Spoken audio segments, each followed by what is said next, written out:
Hello, my dear students. Lucas Commerce Academy, the power of accounting welcomes you. So మనం రేపు మార్చిలో జరగబోయే senior inter ఎగ్జామ్స్కి సంబంధించి ఒక ప్రత్యేకమైన ప్రోగ్రామ్ను తయారు చేశానని చెప్పాను. ఆ ప్రోగ్రాంలో భాగంగా లాస్ట్ వీడియోలో మనం సింగిల్ ఎంట్రీ గురించి డిస్కస్ చేసాం. ఈరోజు ఒక న్యూ చాప్టర్లోకి ఎంటర్ అయిపోతున్నాం. ఆ చాప్టరే bills of exchange. Okay, so ఈ బిల్స్ ఆఫ్ ఎక్స్చేంజ్ సంబంధించి ఒక ఎగ్జాంపుల్ ద్వారా వెళదాం. ఏ అండ్ బి ఇద్దరు వ్యక్తులు ఉన్నారనుకున్నాం. మనం ఏ, బి వచ్చేసి అవుట్ సైడ్ పర్సన్. సపోజ్ మనం బికి గూడ్స్ అమ్మాం, క్యాష్ కమ్మాం. క్యాష్ కమ్మితే మనకి ఇమీడియట్గా క్యాష్ వస్తుంది, గూడ్స్ వెళ్ళిపోతుంది, ఇక ఆయనకి మనకి ఏ సంబంధం లేదు. Sometimes goods may be sold on credit. A అంటే మనం బికి గూడ్స్ అమ్మాం క్రెడిట్కి. సో ఎప్పుడైతే గూడ్స్ క్రెడిట్కి అమ్ముతామో mister B going to pay the amount on a later date. ఎప్పుడైతే మన గూడ్స్ క్రెడిట్కి అమ్ముతున్నామో బి అనే వ్యక్తి మనకి ఫ్యూచర్లో అమౌంట్ పే చేస్తాడు. కానీ ఫ్యూచర్లో బి అనే వ్యక్తి మనకు పే చెయ్యొచ్చు, చెయ్యకపోవచ్చు. అందువల్ల గూడ్స్ అమ్మిన రోజే ఫలానా డేట్న మా డబ్బు మాకు ఇవ్వాలి అని ఒక కాగితం మీద రాసి బి సైన్ తీసుకుంటాం. ఆ కాగితాన్ని ఏమని పిలుస్తామంటే బిల్ అనే పదం తీసుకున్నాం. ఆ కాగితాన్ని ఏమని పిలుస్తాం? బిల్. ఒకవేళ బి ఆ డ్యూ డేట్ మనీ ఇవ్వకపోతే హ్యాపీగా మనం కోర్టులో వేసి అమౌంట్ రాబట్టుకోవచ్చు.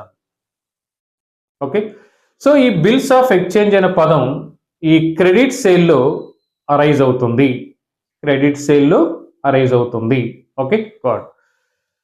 సో ఎప్పుడైతే మనం బిల్లు బి మీద రాసామో ఆ కాగితం మనకి బిల్స్ రిసీవబుల్ అవుతుంది. అదే కాగితం బికి వచ్చేసి బిల్స్ పేయబుల్ అవుతుంది. Okay, God. సో నెక్స్ట్ మనకి ఈ బిల్లుకు సంబంధించి 3 పార్టీస్ ఉంటారు. ఒకరు డ్రాయర్, సెకండ్ పర్సన్ వచ్చేసి డ్రాయి, థర్డ్ పర్సన్ వచ్చేసి పేయి. ఓకే, సో డ్రాయర్ అంటే ఎవరైతే గూడ్స్ అమ్ముతున్నారో అతన్ని డ్రాయర్ అని, సెల్లర్ అని, క్రెడిటర్ అని పిలుస్తాము. ఈ ఎగ్జాంపుల్లో ఏ ఈజ్ ద డ్రాయర్ అంటే మనం డ్రాయర్. ఆ బిల్లును ఎవరిపై రాయబడిందో అతను వచ్చేసి డ్రాయి అంటాం, అతనే బి. ఇప్పుడు బి వచ్చేసి డ్రాయి అని, లేదా పర్చేజర్ అని, లేదా డెటార్ అని కూడా పిలవచ్చు. ఓకే, నెక్స్ట్ థర్డ్ పర్సన్ ఎవరంటే ఇక్కడ పేయి అంటే ఎవరంటే ఫ్యూచర్లో ఆ బిల్లుపై డబ్బు ఎవరైతే తీసుకుంటారో ఆ వ్యక్తిని మనం పేయి అంటున్నాం. ఇప్పుడు నేను చెప్పిన ఎగ్జాంపుల్లో ఏ ఈజ్ ద పేయి.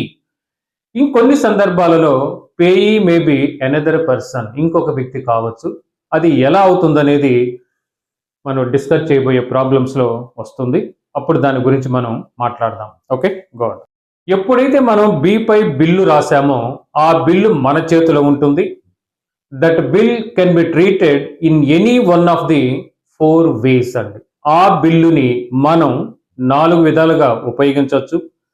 ఒకటి, ఆ బిల్లు డ్యూ డేట్ వరకు మన దగ్గరే ఉంచుకోవచ్చు.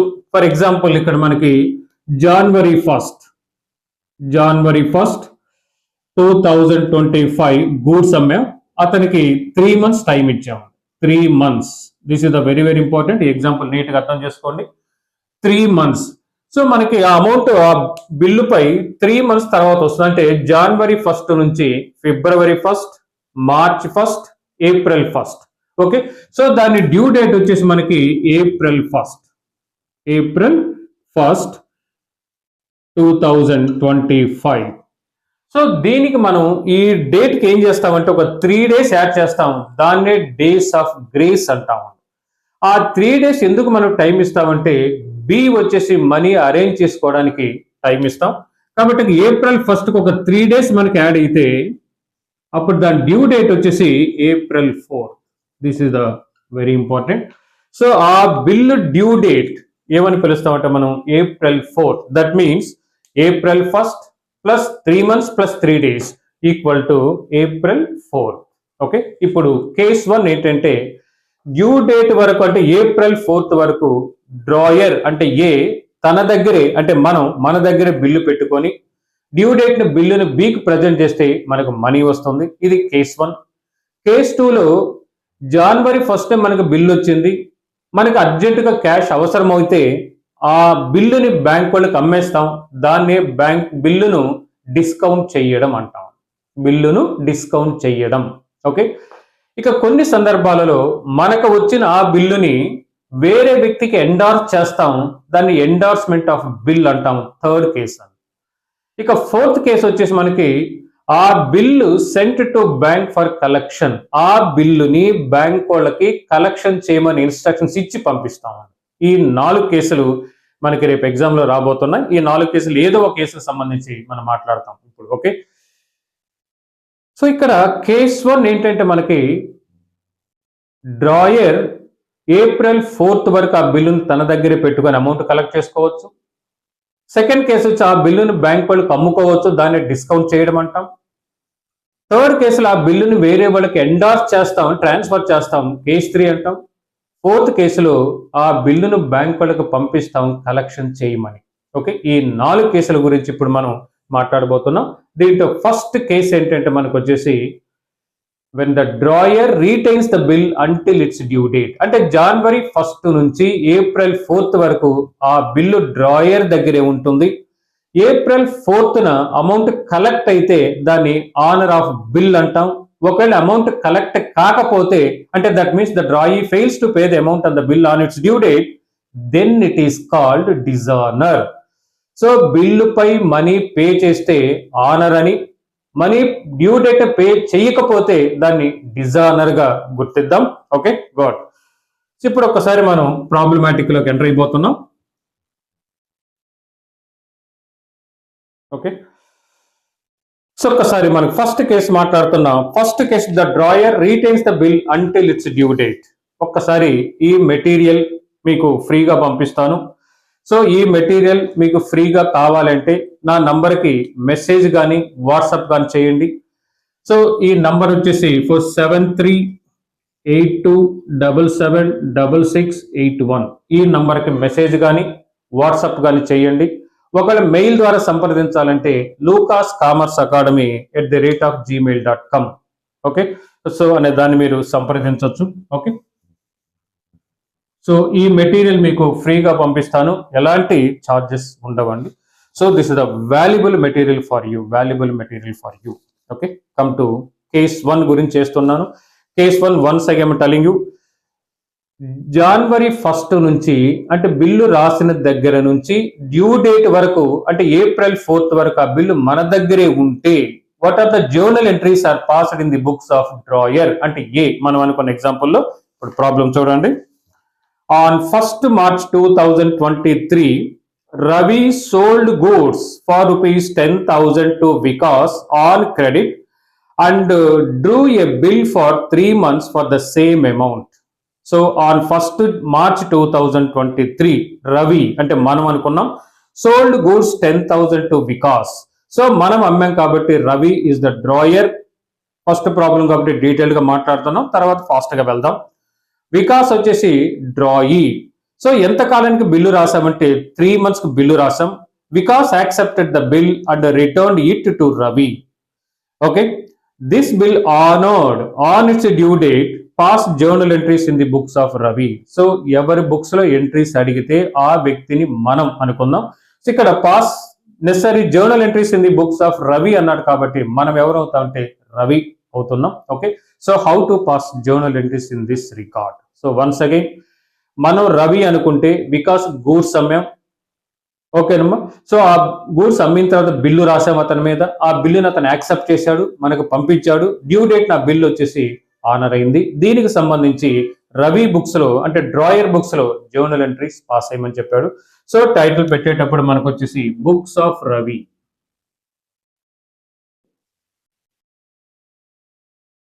బుక్స్ ఆఫ్ రవి పెట్టిన తర్వాత జర్నల్ ఫార్మాట్ మీకు తెలిసి వచ్చేసి okay.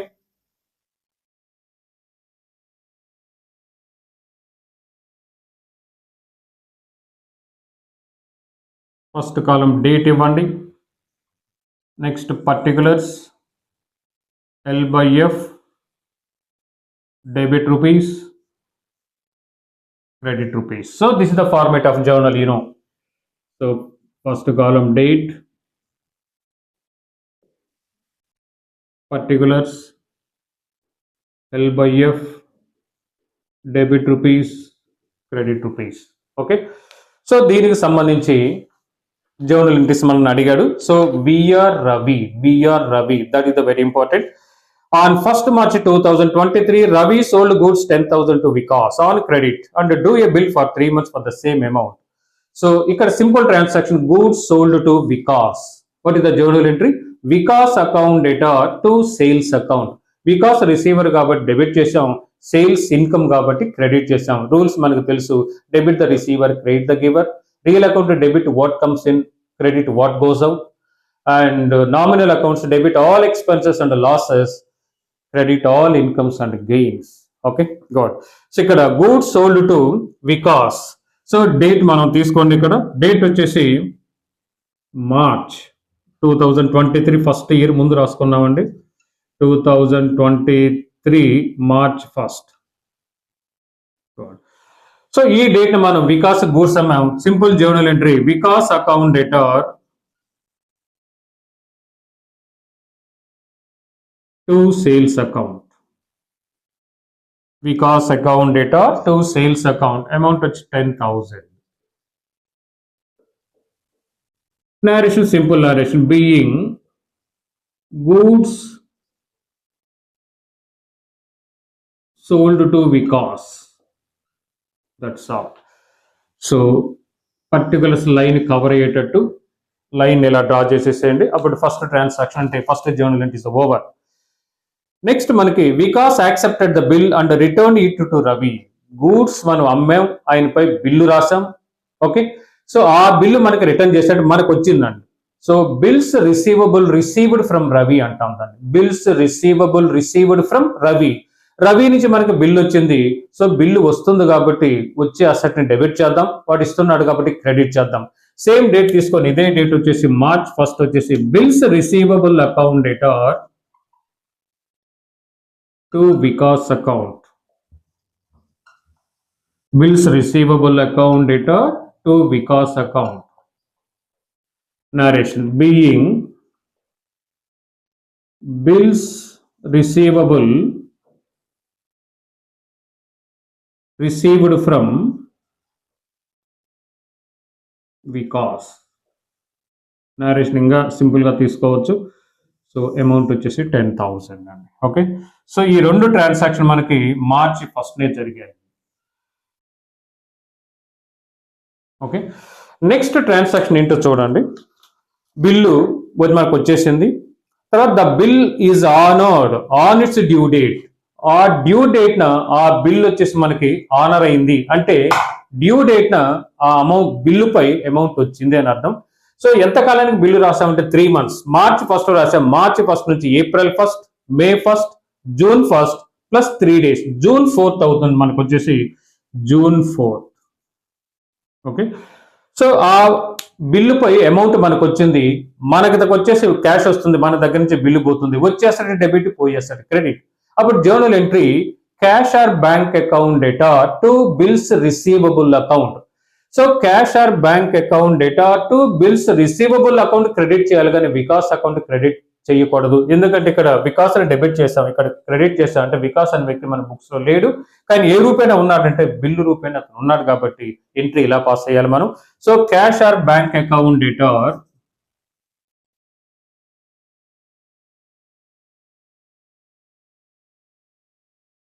To bills receivable account amount 10,000. Okay, narration మామూలే being ఆర్డినరీ జర్నల్ ఎంట్రీ అండి. Being bill honoured on its due date. That's all. Okay, so ఇలా ప్రాబ్లం అయిన తర్వాత అన్ని లైన్స్ కవర్ అయ్యేటట్టు ఒక లైన్ డ్రా చేస్తే మనకి ప్రాబ్లమ్స్ కంప్లీట్ అవుతాయి. ఓకే, ఇది ప్రాబ్లం. ఫస్ట్ బిల్లు గూడ్స్ మనం వికాస్ కమ్మాం, తర్వాత బిల్లు రాసాం, డ్యూ డేట్ నా బిల్లు ఆనర్ అయింది. These are the journal entries are passed in the books of Ravi. That means drawer. Okay, got. Next, come to second problem. On 1st March 2023, Ravi sold goods 10,000 to Vikas on credit and drew a bill for 3 months for the same amount. And pi problem lage undi. Vikas accepted the bill and returned it to Ravi. The bill is honored. Not honored. The bill is dishonored on its due date. Pass necessary journal entries in the books of Ravi. And so pi problem, e problem ఒకటే, కానీ పై ప్రాబ్లంలో bill honour అయింది, ఈ ప్రాబ్లంలో due date న bill dishonour అయింది. So dishonour అయింది అంటే డ్యూ డేట్ న డ్రాయర్ కి అమౌంట్ పే చేయకపోతే దాన్ని డిజానర్ అని పదం ఇందాక చెప్పాను మీకు వచ్చేసి. So how to pass journal entries in the books of Ravi అని. Okay, so Ravi books and drawer books లో how to pass journal entries ఇక్కడ చూద్దాం. So on 1st March 2023, Ravi sold goods 10,000 to Vikas on credit and draw a bill for 3 months for the same amount. అండి goods అమ్మాం, bill రాసాం. Goods అమ్మినందుకు వచ్చేసి ఈ entry సరిపోదు, Vikas account debtor to sales account పై ప్రాబ్లమే కాబట్టి. నెక్స్ట్ తర్వాత బిల్లు రాసాం, ఆ బిల్లు యాక్సెప్ట్ చేసాడు, ఆ బిల్లు మనకు వచ్చింది. Entry bills receivable account debtor to Vikas account రాసేస్తాం. First 2 journal entries is the common for all cases. ఇక్కడ చూడండి, January 4th ఆ బిల్లు డిజానర్ అయింది అని చెప్పాడండి. సో ఎంట్రీ ఎలా రాస్తామంటే మనం సింపుల్ గా ఈ ఎంట్రీని రివర్స్ చేస్తే సరిపోతుంది. సో వికాస్ ఎప్పుడైతే మనకు పే చేయలేదో అతను మళ్ళీ మనకు డెటార్ అవుతారు, కాబట్టి డెబిట్ చేద్దాం. మనం ఆల్రెడీ రాసిన బిల్లు డెబిట్ అయింది కాబట్టి అది పనికిరాదు, కాబట్టి క్యాన్సిల్ చేయబోతున్నాం, కాబట్టి దానికి క్రెడిట్ చేద్దాం. అప్పుడు జర్నల్ ఎంట్రీకి 4th అంటే June 4th వచ్చేసి మనం జస్ట్ ఈ ఎంట్రీని ఏం చేస్తామంటే సింపుల్ గా రివర్స్ చేసేస్తాం. రివర్స్ అని కాకుండా సబ్జెక్ట్ వైజ్ థింక్ చేయండి. వచ్చేసి ఇప్పుడు మనకు Vikas account debtor to bills receivable account. Narration being bill dishonored on its due date.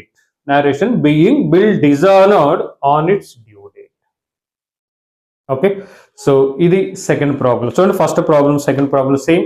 అయితే ఫస్ట్ ప్రాబ్లంలో బిల్లు ఆనర్ అయింది, సెకండ్ ప్రాబ్లంలో బిల్లు డిజానర్ అయింది. Come to third problem. Krishna purchased goods worth rupees 1,20,000 from Srikanth on 24th June 2023 and accepted a bill drawn upon him for 2 months. On the date of maturity of the bill, Krishna dishonored the bill. Srikanth paid 800 as noting charges. Pass journal entries in the books of Srikanth. Okay, so Krishna purchased goods 1,20,000 from Srikanth నుంచి Krishna purchase చేశాడు. కానీ journal entries ఎవరి books లో అడిగాడంటే only Srikanth, అంటే శ్రీకాంత్ అమ్మాడు. అంటే ఇక్కడ drawer ఎవరైతే goods అమ్ముతారో అతను డ్రాయర్, కాబట్టి Srikanth is the drawer, Krishna is the drawee. ఎందుకంటే Krishna purchased goods from Srikanth అని. సో లాస్ట్ అడిగిన క్వశ్చన్ వచ్చేసి journal entries in the books of Srikanth. Okay, so first journal entry చూడండి. ఇక్కడ Krishna purchased goods worth rupees 1,20,000 from Srikanth on 24th June 2023 and accepted a bill drawn upon him for 2 months. On the due date of maturity of the bill, Krishna dishonoured the bill. Srikanth paid rupees 800 as noting charges. Okay, good. So noting charges అంటే ఏంటో ఒకసారి మనం మాట్లాడదాం. So bill dishonour అయింది అంటే దాని అర్థం, when the drawee fails to pay the amount on the bill on its due date, then it is called dishonor. అంటే బిల్లు మనకి ఎప్పుడైతే డిజానర్ అవుతుందో డ్రాయర్ గా మనం ఏం చేస్తామంటే అమౌంట్ రాబట్టుకోవడానికి కోర్టుని ఆశ్రయిస్తాం. ఈ సందర్భంగా మనం వచ్చేసి ఈ బిల్లుతో సహా పబ్లిక్ నోటరీ అంటే గవర్నమెంట్ అఫీషియల్, ఒక రకంగా లాయర్ అనుకోండి, ఆయన దగ్గరికి వెళ్ళి ఉన్న విషయాన్ని చెప్తాం. ఆయన ఈ విషయాలన్నీ తన రికార్డులో రాసుకొని ఒక సర్టిఫికేట్ మనకి ఇస్తారు. ఆ సర్టిఫికేట్ని ప్రొటెస్టింగ్ అంటాం. ఆ సర్టిఫికేట్ ఈ బిల్లుకి అటాచ్ చేసి మన కోర్టులో ప్రొసీడ్ అవుతాం. ఆ కోర్టులో గెలిస్తే మనకు అమౌంట్ మనకు వస్తుంది. ఇది అంటే ఇక్కడ లాయర్ మనకు సర్వీస్ చేశాడండి. ఆ సర్వీస్ చేసినందుకు అతనికి మనం ఇచ్చే ఫీజుని ఏమని పిలుస్తామంటే నోటింగ్ ఛార్జెస్ అంటామండి. ఓకే, సో లాయర్కి మనం ఇచ్చే ఫీజుని ఏమని పిలుస్తామంటే నోటింగ్ ఛార్జెస్ అంటామండి. ఈ నోటింగ్ ఛార్జెస్ ఇనిషియల్ గా మనమే పే చేస్తాం డ్రాయర్ గా. మళ్ళీ ఇదే అమౌంట్ వచ్చేసి ఎవరి నుంచి రాబట్టుకుంటామంటే డ్రాయీ నుంచి రాబట్టుకుంటాం. ఓకే, సో ఇనిషియల్ గా మనమే పే చేసినప్పటికీ అదే అమౌంట్ మళ్ళీ మనం ఎవరి నుంచి తిరిగి తీసుకోబోతున్నాం అంటే డ్రాయీ నుంచి తీసుకోబోతున్నాం. So in this case how to pass journal entries in the books of drawer. Okay, ఇక్కడ డ్రాయర్ ఎవరనుకున్నాం మనం వచ్చేసి శ్రీకాంత్ బుక్స్ ఎంట్రీ ఎలా పాస్ చేస్తాం ఒక్కసారి జాగ్రత్తగా చూడండి. సో ఫస్ట్ ప్రాబ్లంలో బిల్లు ఆనర్ అయింది, సెకండ్ ప్రాబ్లంలో బిల్లు డిజానర్ అయింది కానీ నోటింగ్ ఛార్జెస్ అక్కడ లేవు. థర్డ్ ప్రాబ్లంలో బిల్ వచ్చేసి డిజానర్ అయింది, నోటింగ్ ఛార్జెస్ ఉన్నాయి. సో ఈ సర్కమ్స్టాన్సెస్ లో how to pass journal entries in the books of drawer. Okay చూడండి. So Krishna purchased goods worth rupees 1,20,000 from Srikanth on 24th June 2023. Okay, number 2023 June 24. So మనం శ్రీకాంత్ కాబట్టి మనం కృష్ణకి goods అమ్మాం. Goods sold to Krishna. The journal entry Krishna account debtor to sales account 1,20,000. narration మామూలు being goods sold to Krishna. So line draw చేద్దాం. Okay, narration as usual being goods sold to Krishna. Next వచ్చేసి అదే date మనం బిల్లు రాసాం, ఆ bill వాడు accept చేశాడు, ఆ బిల్లు మన చేతికి వచ్చేసిందండి. సేమ్ డేట్ మనకు వచ్చేసి bills receivable. So first two journal entries are common for all problems and all problems. So ఇక్కడ bills receivable account debtor to Krishna account. So bill accept చేసి ఆ బిల్ మన చేతికి వచ్చినందుకు ఈ ఎంట్రీ పాస్ చేస్తున్నాం. So once again bills receivable account debtor to Krishna account. Narration ఏమి రాస్తాం, being bill receivable received from Krishna. So అన్నిటికీ సేమ్ ఒకే నారేషన్. ఇప్పుడు మనకి ఆ బిల్లు ఎంత కాలానికి రాసామంటే 2 months. పోయిన ప్రాబ్లంలో 3 months కి రాసాం, ఈ ప్రాబ్లంలో 2 months. ఇప్పుడు రాసామంటే బిల్లు జూన్ 24th నుంచి July 24th, August 24th plus 3 days August 27th. So దాని డ్యూ డేట్ వచ్చేసి ఆగస్ట్ 27. మళ్ళీ చూడండి, జనవరి 24 నుంచి జూన్ 24 నుంచి July 24, August 24 plus 3 days August 27. ఆ బిల్లు మనకు వచ్చేసి డిజానర్ అయింది. మనం నోటింగ్ ఛార్జెస్ ఎంత పే చేసామంటే 800 పే చేసాం. ముందు మనం పే చేస్తాం, తర్వాత అమౌంట్ డ్రాయీ నుంచి తీసుకుంటాం. ఇప్పుడు డ్రాయీ నుంచి మనకు రావాల్సింది 1,20,000 ప్లస్ 800, 1,20,800. అప్పుడు మనకు వచ్చేసి entry what is entry for dishonour, same entry reverse చేస్తాం ఇక్కడ. సో ఎంట్రీ వచ్చేసి సేమ్ ఎంట్రీ రివర్స్ చేయడం అలా గుర్తుపెట్టుకోవద్దు, కాన్సెప్ట్ సబ్జెక్ట్ వేరే మీరు వచ్చేసేయండి. Okay, Krishna account debtor. ఇప్పుడు కృష్ణ నుంచి మనకు రావాల్సింది 1,20,000 ప్లస్ 800. అప్పుడు టోటల్ మనకి 1,20,800. 1,20,800. So to bills receivable account. పైన బిల్ మనం వచ్చినప్పుడు డెబిట్ చేసాం, ఆ బిల్ ఈ రోజు మనకి పనికి రాలేదు కాబట్టి దాన్ని క్యాన్సిల్ చేయడానికి క్రెడిట్ చేద్దాం. బిల్స్ రిసీవబుల్ అకౌంట్, దీన్ని మార్చే అధికారం మనకు లేదండి. సో అమౌంట్ వచ్చేసి అది ఆల్వేస్ అలాగే ఉంటుంది 1,20,000. సో క్యాష్ మనం పే చేసాం కాబట్టి to cash account. To cash account వచ్చేసి 800. ఓకే, సో narration మామూలే being bill dishonoured and noting charges incurred. Being bill dishonoured and noting charges incurred. Okay, so ఈ 3 ప్రాబ్లమ్స్ మనకు వచ్చేసి కేస్ 1 సంబంధించి. కేస్ 1 అంటే when the drawer retains the bill until its due date. దీనికి సంబంధించి 3 problem చేసాం. First ప్రాబ్లంలో bill honour అయింది, సెకండ్ ప్రాబ్లంలో బిల్లు డిజానర్ అయింది, థర్డ్ ప్రాబ్లంలో bill dishonour with noting charges. Same ఇదే విధంగా కేస్ 2, కేస్ 3, కేస్ 4 డిస్కస్ చేద్దాం. అయితే మనకి నెక్స్ట్ ప్రాబ్లం వచ్చేసి ఫోర్త్ ప్రాబ్లం బిల్ డిస్కౌంటింగ్ వస్తుంది. ఈ బిల్ డిస్కౌంటింగ్ వచ్చేసి నెక్స్ట్ క్లాస్లో మనం మాట్లాడదాం. ఓకేనమ్మా. సో ఈరోజు మనం మాట్లాడింది బిల్ అంటే ఏంటి, అది ఎవరికి రిసీవబుల్ అవుతుంది, ఎవరికి పేయబుల్ అవుతుంది, డ్రాయర్ అంటే ఎవరు, డ్రాయీ అంటే ఎవరు, పేయీ అంటే ఎవరు, డ్యూ డేట్ అంటే ఏంటి, డేస్ ఆఫ్ గ్రేస్ 3 days ఉన్నాయి, ఆ డేస్ ఆఫ్ గ్రేస్ ఎందుకు ఇచ్చాం, దాన్ని ఎలా లెక్కలోకి మనం తీసుకోవాలి. నెక్స్ట్ ప్రాబ్లమాటిక్ వస్తే బిల్లు ఆనర్ అయింది ఒక ప్రాబ్లంలో, ఫస్ట్ ప్రాబ్లంలో, సెకండ్ ప్రాబ్లం బిల్లు డిజానర్ అయింది, థర్డ్ ప్రాబ్లంలో బిల్లు డిజానర్ అయ్యి నోటింగ్ ఛార్జెస్ ఉన్నాయండి. ఓకే, ఇక నెక్స్ట్ క్లాస్లో సెకండ్ కేస్ బిల్ డిస్కౌంటింగ్ గురించి మాట్లాడదాం. Till then thank you very much. ఒక చిన్న రిక్వెస్ట్, సో ఈ సిరీస్కి సంబంధించి, ఈ ప్రోగ్రామ్ సంబంధించి మీ ఫ్రెండ్స్ అందరికీ ఇంటిమేట్ చేయండి. మన ఛానల్ని సబ్స్క్రైబ్ అయ్యేటట్టు చూడండి. మీరు ఎంత సబ్స్క్రైబ్ చేస్తే నాకు అంత హ్యాపీగా ఉంటుంది, మరిన్ని వీడియోలు చేయడానికి నాకు అవకాశం ఉంటుంది, ఇంట్రెస్టింగ్గా కూడా ఉంటుందండి. ఓకేనమ్మా. So thank you very much.